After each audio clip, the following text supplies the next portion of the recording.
You've just rolled up to In the Mind of Reels, where the whiskey's strong, the opinions are stronger, and there's no filter in sight. We're talking no holds barred. I am Reels, Marine, biker, musician, and unapologetic patriot. I love my country and all things fast, loud, and wild. And if you came here looking for a smooth ride, well, you're in the wrong motherfucking place. Buckle up, let's get it done. It's time to dive into the chaos that's inside my mind. So check it out, people. Episode number 9. We're here. You know, it's so funny, like anything, when you have a vision and you kind of put it together, to see it kind of all happen, it's pretty nice. So here we are, episode 9. So I wanna thank you all for tuning in and listening to my dumb ass. I know I have some opinions sometimes that people don't agree with, but that's the fucking great thing about living in America. We have this thing called freedom of fucking speech, dude, and I absolutely love it. So, but yeah, there's a lot of you guys who've been with me from the first episode. So it's cool to see it grow. So thank you all for tuning in. Today's episode's actually going to be a lot of fun because I have someone on the episode, on the show, who kind of thinks like me. He's one of those guys who ain't afraid to walk away if shit gets messy. You know what I'm saying? And I'm all about that. So from the barbershop to the stage, Steven McLaughlin is here.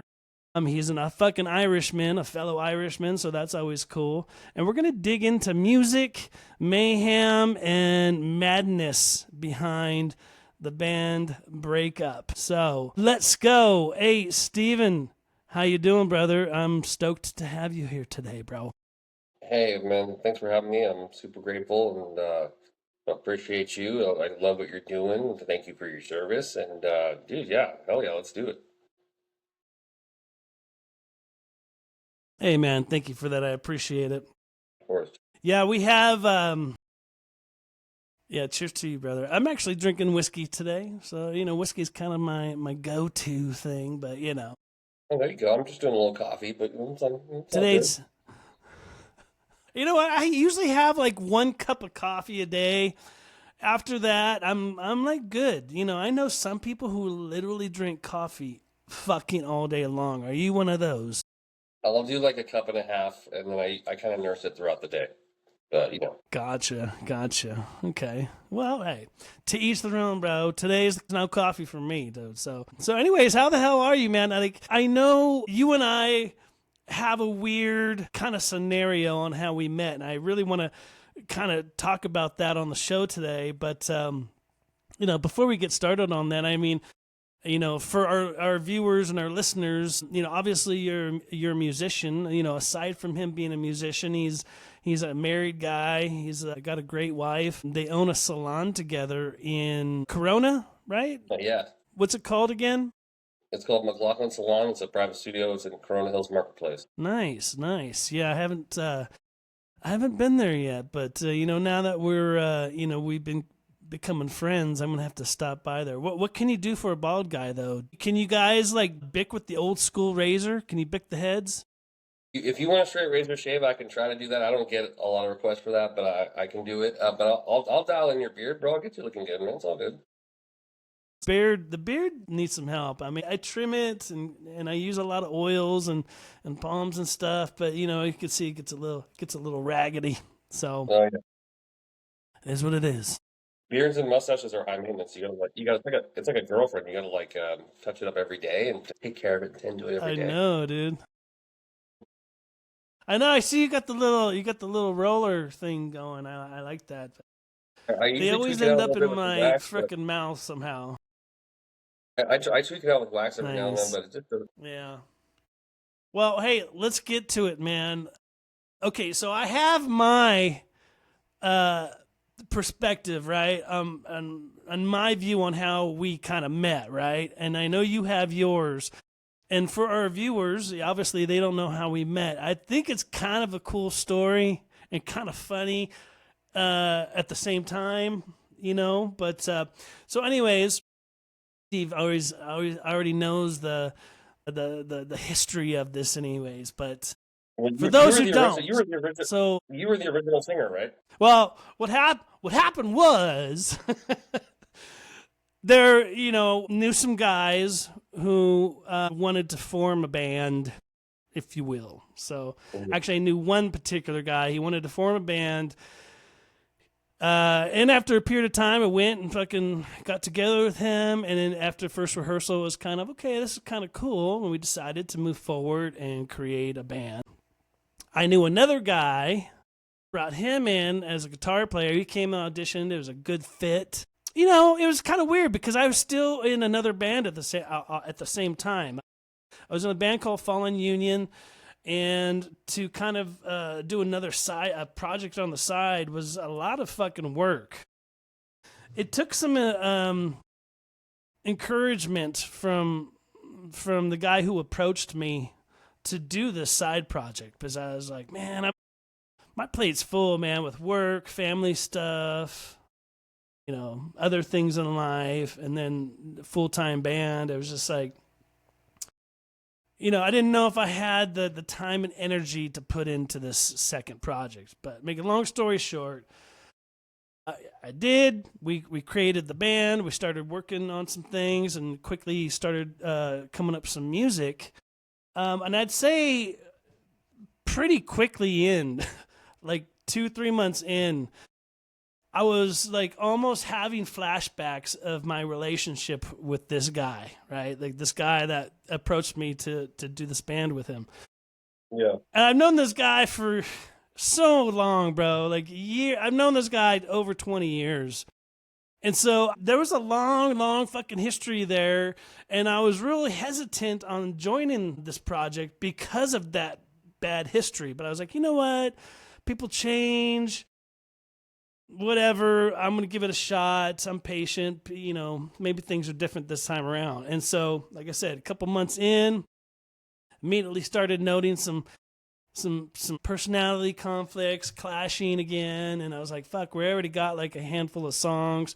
So we kept pushing. And sure enough, man, it got to the point where it was such a toxic environment for me, but it was like, and it was like unnecessary. Like, it didn't need to be like that. Saw something like you saw something like the red flags, and you were probably like, "Oh, that's cool." Yeah. Maybe it's just me, and maybe I'm just a freak, being a little bit more paranoid. But I get that. I've had that a lot in bands.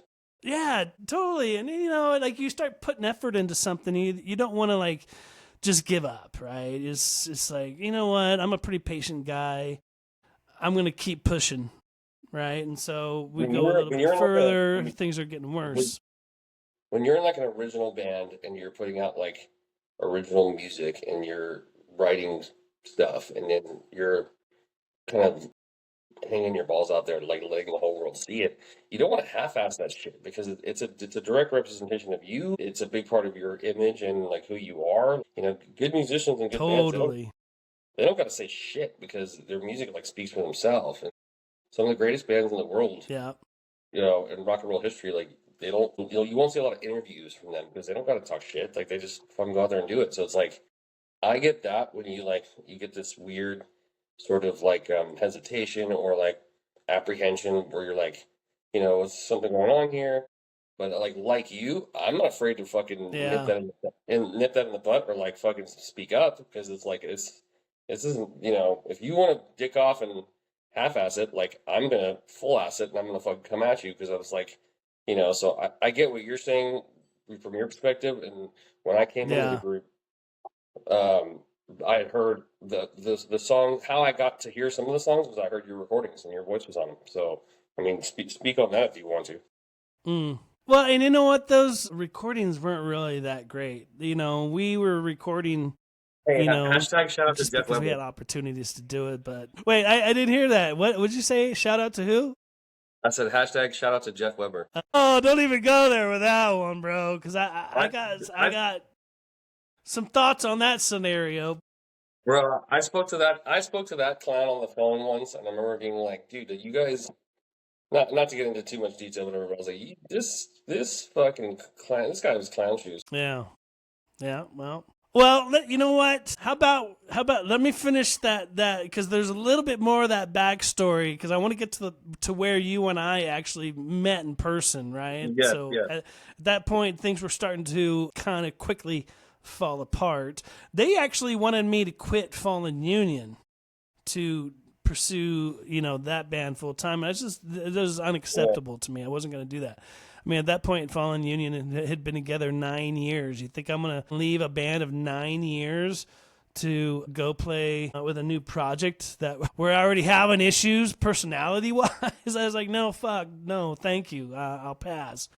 But Yeah. make a long story short, it came to a head. I ended up leaving, right? I ended up leaving the band, and I just was like immediately fucking felt better, you know? Yeah. So I don't know. At that point, then I heard a couple months down the road, you come into the picture. And then we have a mutual friend who actually became the guitar player of that band, too. So at that point, you came into the picture. I had heard some of your stuff through, I don't know, you guys ended up recording some stuff. And then I heard it. And then I think I saw your profile online and I heard a project you were in stuff. I was like, okay. I was like, this Mhm. guy's cool. He looks good. Like you had the whole package for that band and what they were, trying to represent. I was like, all Mhm. right, I'm gonna go check these guys out when they're, well, I'm just being honest, but I was like, I'm gonna go check these guys out when they're playing. And I don't know, it was several months later, like more than 6 months. It was a minute. But I ended up going to see you guys for the first time, and I was just kind of sitting off at the bar watching you guys. I was like, all right. Here's the thing, me being a singer, going to a band, watching another singer singing songs that I wrote vocally and shit. It's always interesting, right? It's because they always have their own fucking take on shit. My thing is when I go and see a band, it doesn't matter who they are. They could be a fucking garage band, they could be some fucking huge Motley Crue band. My eyes will always gravitate to the singer and watch him because I mean it's just natural for me to do that given, being a singer too.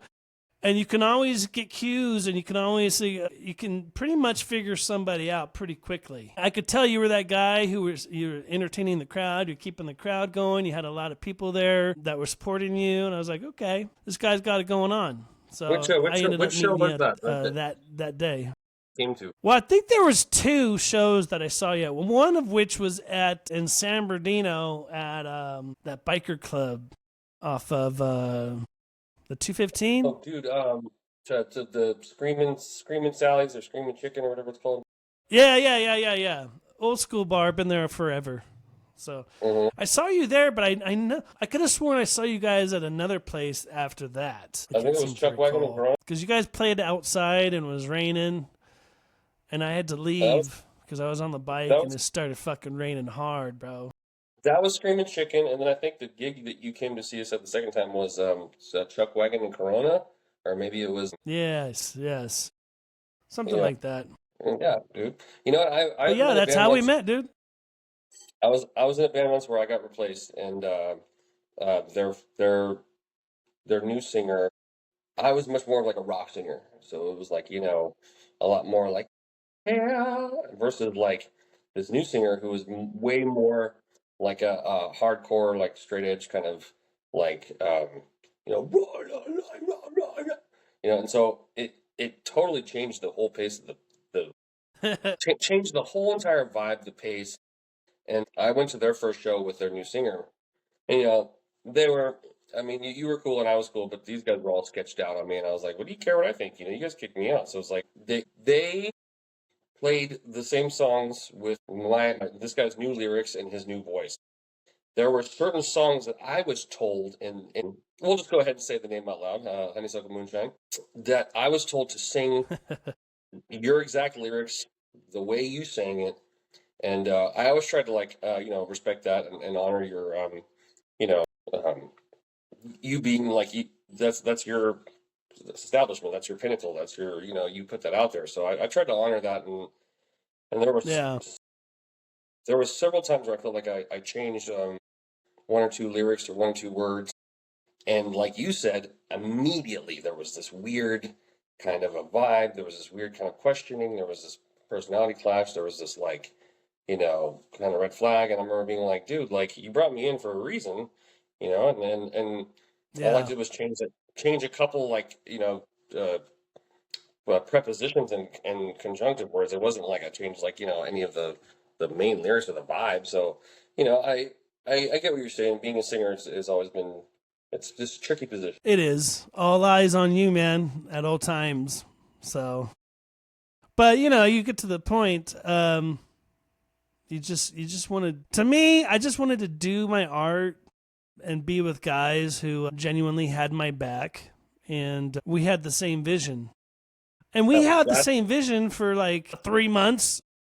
that's a After that, it very, all fucking went to shit, bro. that's a huge part of being in a band is you guys got to have each other's backs, like no matter what. It's got to be 100. Very much so. And that's the thing. As I get older, I'm in my 50s now, and before I quit that band, I was even like looking in at myself going, okay, am I to blame here? And I really like would look back and say, okay, what went wrong here? Could something else have gone different? And like, dude, You know I what? was just being I me. think These are the way things were, and that was it. I'm going to touch on that real What's quick. that? I'm going to touch on that real quick. Being a lead singer, I started off playing piano when I was like 5, and then I started trying to learn drums when I was like 17. And then I didn't sing. I wasn't a singer. I didn't grow up being like, oh, I'm gonna sing for a rock band. It was like I was a food run. I was like a food runner and a waiter at this restaurant. I used, hours in the kitchen, prepping and expediting people's plates. I would just be back there goofing off, like singing and horsing around and messing with the cooks. Um, I remember this guy came up to me and he was the bartender and he said, "Hey, me and that guy, the waiter over there, we're starting a rock band." And I was like, "Oh, cool." And he's like, "Yeah, we're looking for a singer." And I was like, "All right, man, well, good luck." And he goes, "No, idiot, like I want you to try out." And I was like, "I don't sing." And he's like, "Dude, bullshit. I hear you sing in the kitchen like every fucking night." And I was like, "All right, well, I had no idea what I was doing, dog. I was like Jim Morrison. I had my back to the audience for the first couple of shows. I was nervous, whatever." It happens. And like you said, being a barber and a bartender and a musician, I've never really like had like you kind of have to have a little bit of an ego just to kind of to Yeah, establish yourself, but also to like protect yourself a little bit. Because if you don't, people are just going to walk all over you and shit all over you. But for sure, for sure. and I think that it's important to say that like you said, it takes you're a good dude when something like that goes wrong with your band, and like you said, you kind of look back and just question yourself and just take a look at yourself and like, did I do Yeah, something wrong? Did I screw this up? Like, an asshole with an ego is not going to do that. So it's yeah, like, we're still someone like you and I did the same thing when I left the band. I was like, dude, like, was I that awful? And why? Because I wanted us to be great, and I wanted to yeah. us to have a vibe, and I wanted us to like, create some sort of movement and have some sort of motion out there, like, and do great shit. Like, am I a bad guy for that? Like, fuck. Yeah. Well, it's you see that's why we get along. We're kind of on the same page. See, but when that went down, like I was literally questioning myself. Okay, things have done better or whatever? And I really think that a person when they can self-reflect on themselves and not be egomaniac and just break yourself down and be like, Yeah, okay, yeah, where could I do better? Where could I go? When you can physically do that on your own, you've leveled up, and I've always liked to think that. But in this particular case, I was like, you know what? I want to get a second opinion. So what do? I call my very good bro, one of my closest BFFs now and forever, Julian fucking Gonzalez, who was the bass player for Fallen Union. So at the time that this all went down, Fallen Union had been together 9 years, and I was in another band with Jules before that band. So my point is, this guy knows me very, very fucking well, bro. And so I reached out to him and I was like, Jules, I need to get your rundown on things. Here's the scenario. Am I the issue here? Right? And Jules was straight up, bro. He's like, no, bro. He's like, no, dude. He's like, give it. And the thing is, Jules knew everything. Fucking tell the Well, guy fucking everything, right? the So it's like, when he I first knew okay, me. He's known me a long time. when I was first looking like online and I kind of like made contact, I had heard like the inspirations for the music, and I was interested because I've only ever played in one covers band in my entire life. I've always been in original bands. And for those of you who don't, who are Yeah. listening and who don't know, I think this band was started during COVID, and it kind of evolved into a vibe, it's kind of amazing that I hear the original singer is talking to the second singer, and um but I think it's what's cool is and what's interesting is when you have like something like Honeysuckle Moonshine that had incredible potential, a great name, a cool vibe, Yes. everyone had a cool look, like you said, to not be like so full of yourself that like you're gonna like, stomp off and with your nose all up in the motherfucking air, abandoning ship. It it takes a real dude, a real motherfucker to like kind of, like look back and be like, dude, was I the problem? Was I the fucking Scott Weiland? Was I the fucking Axl Rose who was just this piece of shit? Or like, did I help paint this fucking beautiful picture that I was trying to put out into the world? Like all bands, did ego get in the way? Did fucking, personal shit get in the way? It's usually money or ego or personal shit that breaks up a band. Yeah. Bands, you can't keep a fucking band together. Bands come and go, dude. You gotta just keep rocking and rolling. Yeah. It's true. It's very true. Well, I think I've told you we've had this conversation before, but I mean, I walked away from music. The whole thing with Honeysuckle Moonshine fizzled. I had bounced. I continued to play with a Fallen Union in a couple more years. And you know what? I just kind of like fell out of love. I fell out of love of playing music. And I think it's just because I've been doing it for so long. I've been playing since I was 15 years old. At some point, you're just like, okay, enough's enough. Go on and do something else. And now here I am doing a motherfucking podcast. So And doing it that's very kind of well, what brother. happens. Well, I and it's funny appreciate it, too.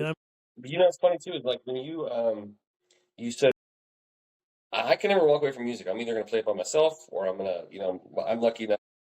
My amazing, gorgeous wife, shout out to Kelly. During quarantine, she wanted to.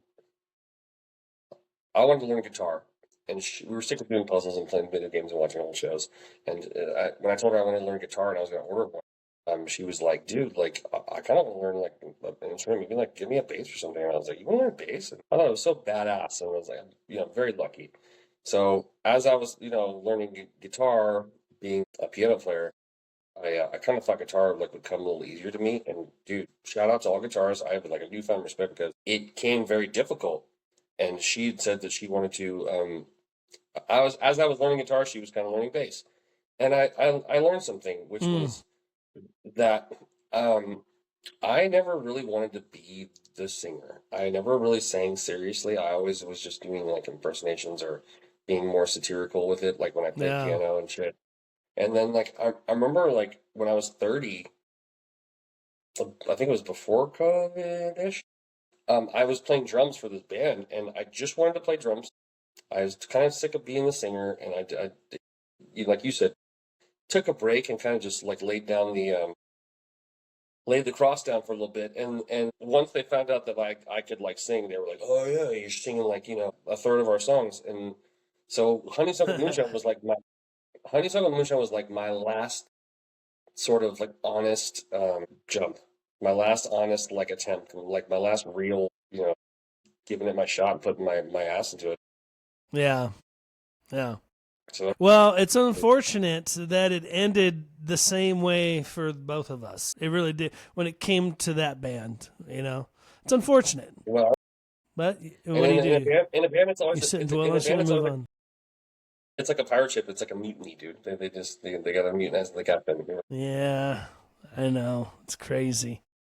Well, you know what? You mentioned something that kind of I was kind of giggling inside. I actually became a singer Like I said, I started actually pushing for it when I was about 15, but I started singing a little bit earlier with that, just kind of fucking around. But the opportunity came for me. I was my buddies in school had a band, and their singer was really fucking sick. I guess something happened, and he got fucking sick, and they were playing a bunch of covers and shit at the time. And I started basically they hit me up and like, hey, I was over there one day, we were skateboarding. Hey, come fucking fill in for us. I'm like, dude, I'm not a fucking singer, And because I was like, I would sing to Kiss songs with my brother because my brother was a guitar player. So anytime he was like practicing, I'd sing with him. But like playing for this band was like, I was all nervous and shit. I ended up filling in for the guy and I replaced him. Dude, I was horrible, bro. Honestly, let's be real. I was not a good singer. Probably up until like my 30s, bro. Honestly, I was not good, bro. I was real pitchy. I didn't know I was shy. at first. I didn't know how to enunciate like into the mic, and I also didn't know how to like when you like distance when you, like scream and stuff. So that just looked like I was sucking a dick. So for all you at home, enjoy that. But like there's certain things that like I didn't know how to like present myself. I didn't know how to stand. What do I do with my hands? Man, it took me a while. And then I remember one night, my band just got me like super drunk, and we played this bar in Fullerton. And I remember just going out there like a madman, and screaming in people's faces. And I was, and they were like, "Dude, just do that every time." And I was like, "Cool, got it." So shit happens, man, just like that. You know what, bro? You know what really changed it all for me, bro? Is when I saw Sebastian Bach, an 18 in Life on MTV. I was like, holy shit.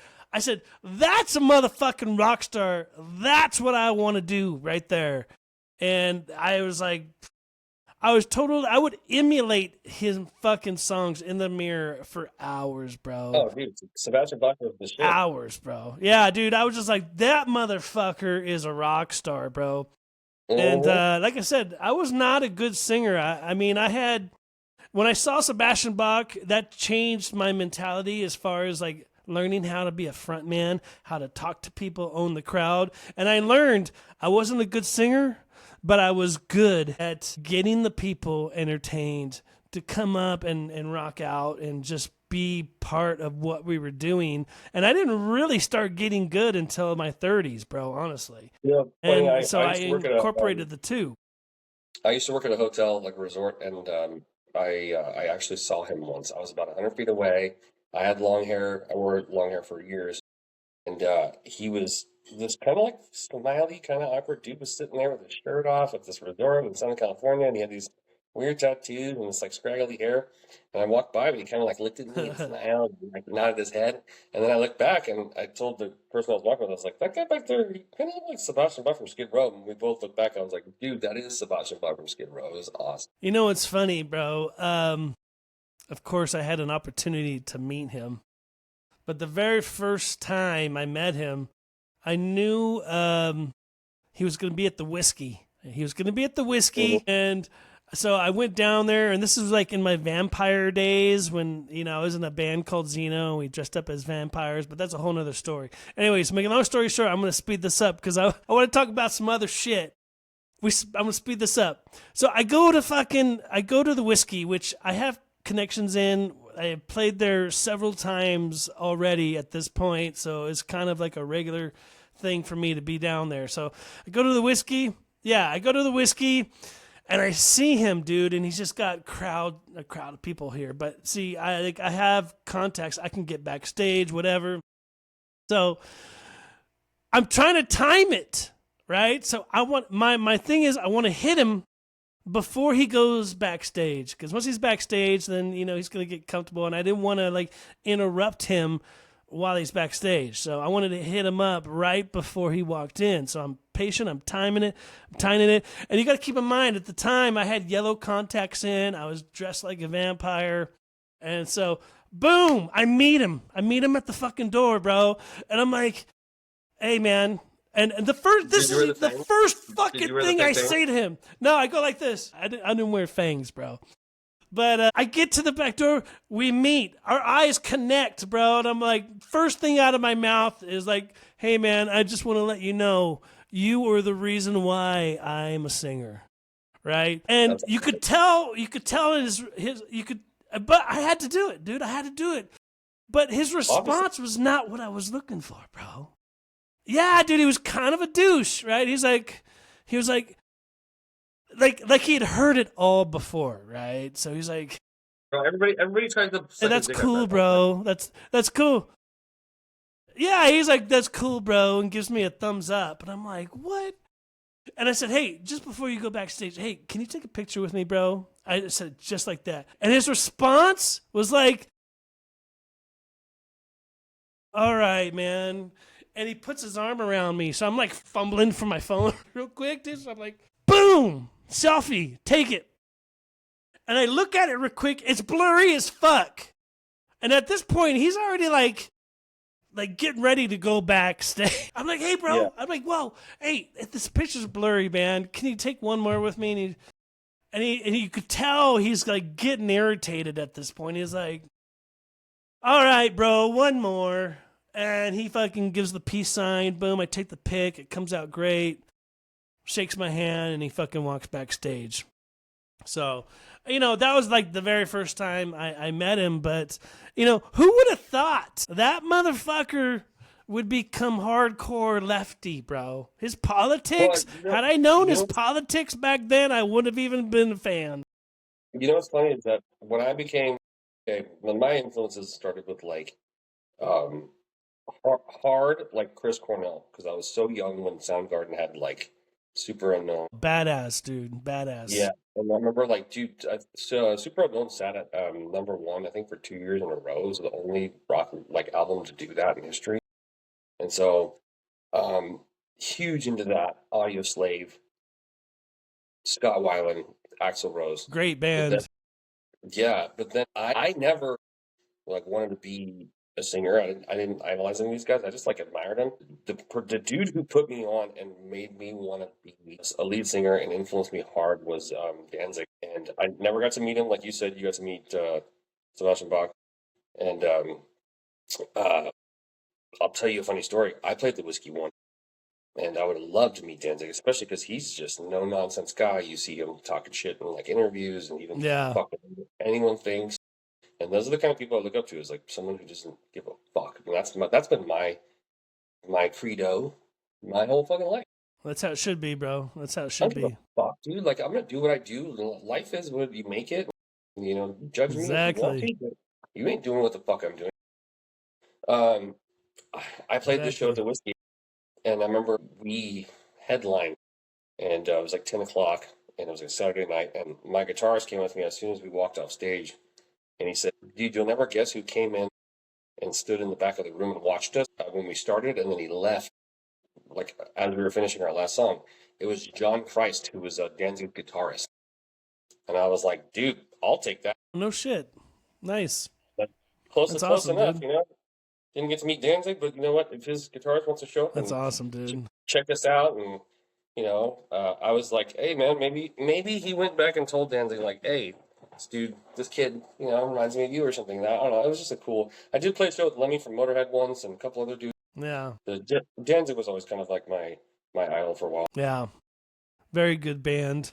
Since we both got out of a toxic band relationship scenario, we have a lot of similarities. I can really appreciate that. To me, it's all about just being real and speaking your mind, and I used to ride. My wife won't let me have a bike. What's that?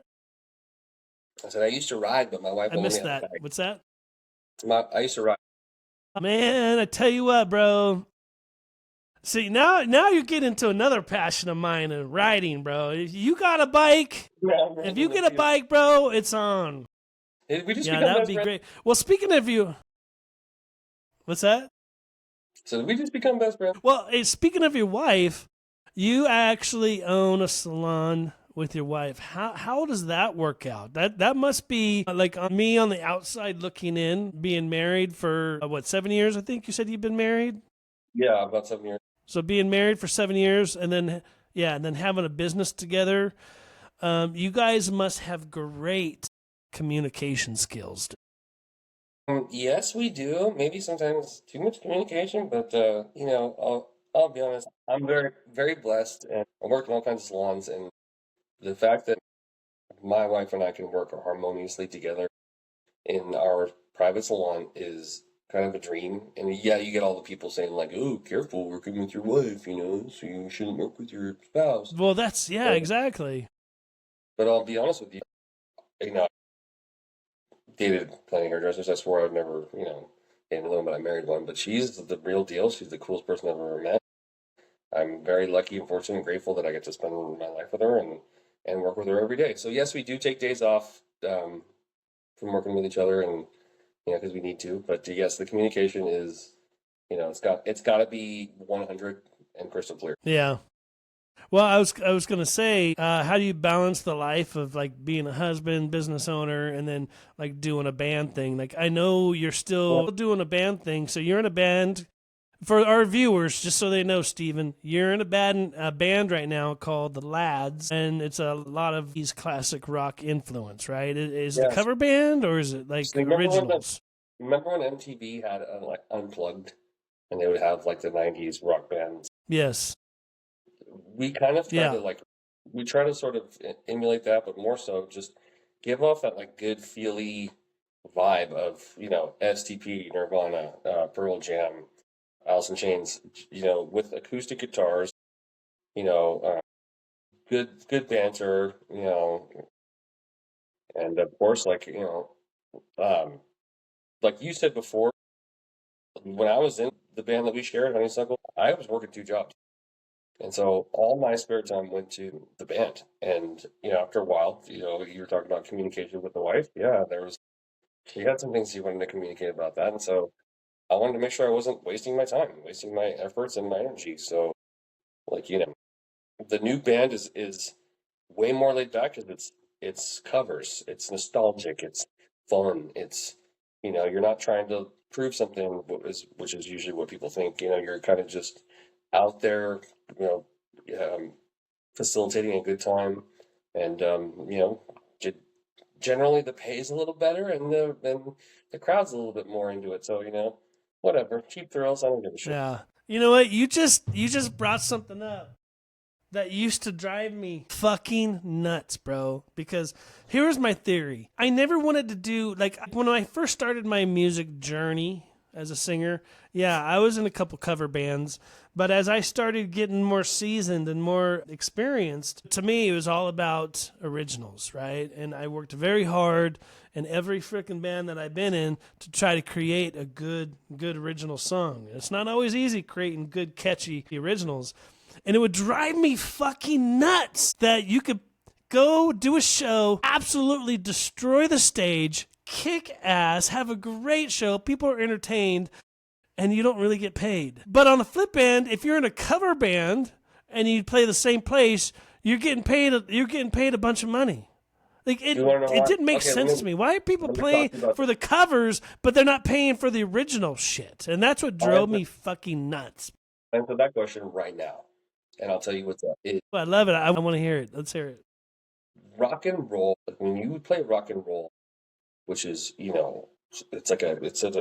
it's an American institution. It's when you do rock and roll original music, rock and roll is a risk.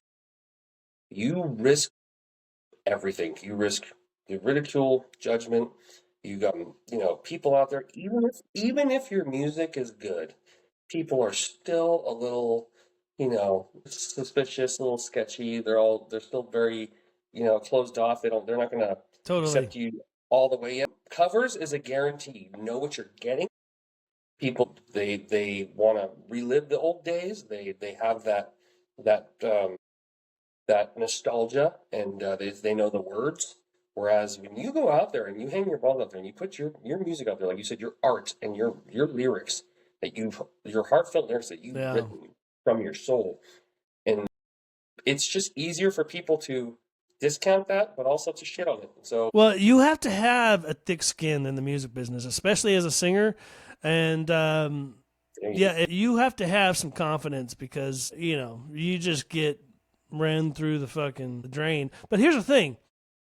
And this is it comes back to good quality songs. You get a bunch of bands, and I'm gonna say it right now, I've seen so many fucking shitty bands, and they think, oh well, we got 15 songs, and we're do this. And like, okay, well, how many of those 15 are good? And you'll sit and you'll listen to all 15, and maybe like one is good. So my point is, it's not always easy to write a hit song that people can connect with. You're lucky as a regular band. You're lucky if you get one. But to do multiple hit songs, yeah, it's tough.